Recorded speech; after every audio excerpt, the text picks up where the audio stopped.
양금덕 할머니와 같은 이들을 돕는 일제강제동원 시민 모임에 대해 국민의힘이 비난하고 보수단체가 고발하는 일이 있었죠.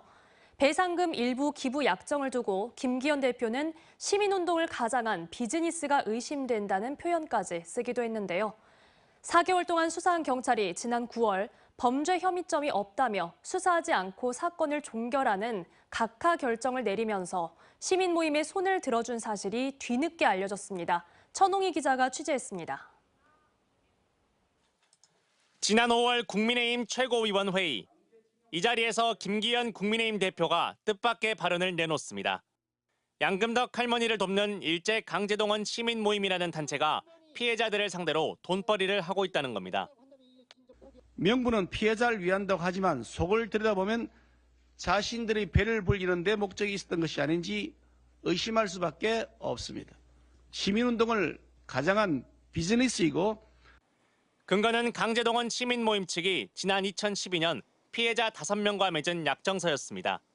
일본 미쓰비시 중공업 등 전범 기업과의 재판에서 승소할 경우 받게 되는 배상금 가운데 20%를 시민 모임에 주기로 한 약속이 시민단체의 순수성을 훼손했다는 겁니다.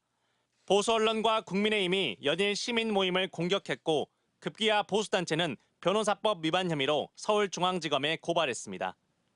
변호사가 아닌 단체가 금품 등 이익을 받을 것을 약속하고 중재, 파해 등 법률 사무를 취급했다고 판단이 됩니다. 하지만 경찰은 4개월 동안의 수사 끝에 시민 모임에 범죄 혐의점이 없다는 뜻의 각하 결정을 내렸습니다.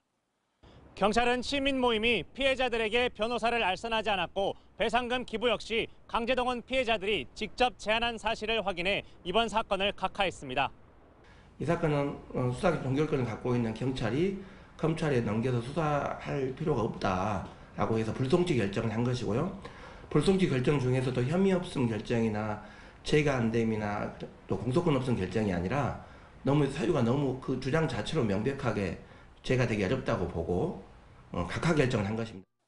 더구나 배상금의 20%를 시민 모임에 주기로 한 약정은 시민단체 관계자의 사익을 위한 것이 아니라 또 다른 강제동원 피해자들을 돕기 위한 공익사업에 쓰기 위한 것이었습니다.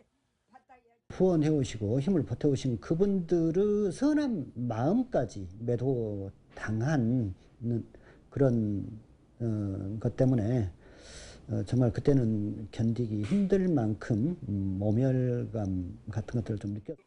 국민의힘과 보수단체가 가세에 비난했던 것이 경찰 수사 결과 사실이 아닌 것으로 드러나면서 그렇다면 그렇게까지 무리수를 둬가며 시민 모임을 비난했던 목적이 무엇이었는지 궁금증이 일고 있습니다. MBC 뉴스 천홍입니다. 언제 어디서나 내 손 안의 뉴스. 광주 MBC 뉴스 유튜브 구독으로 함께하세요.